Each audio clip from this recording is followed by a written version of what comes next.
Hello widget watchers, welcome back to another video.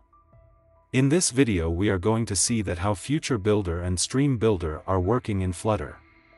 We are going to see the basic implementation of it, because you all completed the target of last video in 12 hours, thanks for your kind support. Now let's start the video. So here come into your class, and first we are going to implement FutureBuilder.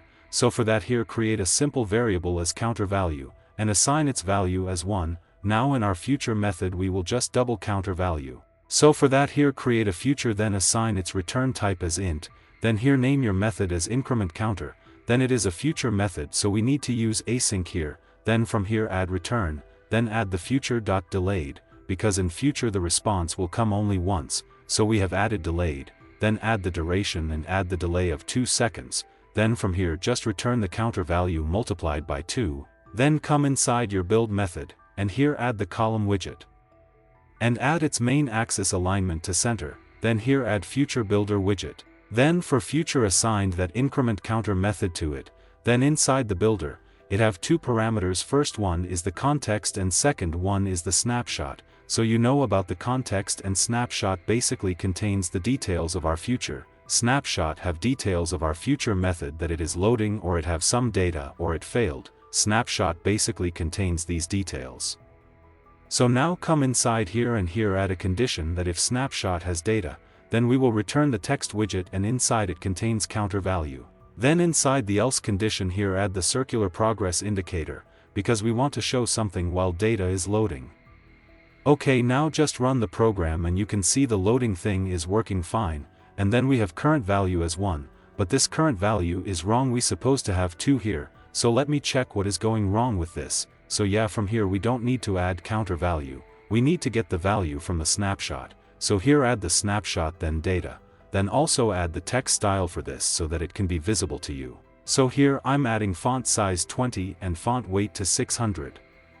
Then save the code, and now counter value is 2, which is correct.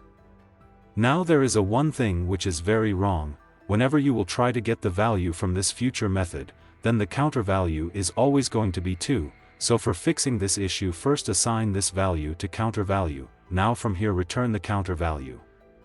So now whenever user will refresh the button, the value is always going to be increment in a sequence from 2 to 4, then 4 to 8, then 16, and so on. Okay, now save the code and you can see now, we have 4, now if you save the code then the current value is 8, so you got the basic implementation of FutureBuilder. So in FutureBuilder we always going to receive value only once. Okay, now let's build the StreamBuilder. So here add the stream, then add return type to int, then name the method as stream the counter, and as you have seen in FutureBuilder we have added the async, but in stream we are going to use a async with a asterisk sign, because this method is going to produce value sequentially. So we need to use a asterisk sign here. Then from here we need to yield the result. So you may ask that why we are using yield with a asterisk instead of yield. So here we are using yield asterisk because yield is used to produce a value from a generator function, but here in our case we are delegating it to another generator function, so that is why we have used yield with asterisk sign. And don't worry if you have not got this, give me a minute, I'll explain this to you. So now from here just return stream.periodic, because this operation is going to occur periodically. Then here add the duration as 2 seconds. Then here add a int value, basically this int value represents the current index of return value, just add this, we are not going to use this, then here just double the current value, then from here return the current value. Now take a break and pay attention to next 2 line. Now here if we were just returning the current value, then we need to use yield, but here we are returning this stream periodic thing inside the stream function, that is why we have used yield with the asterisk sign.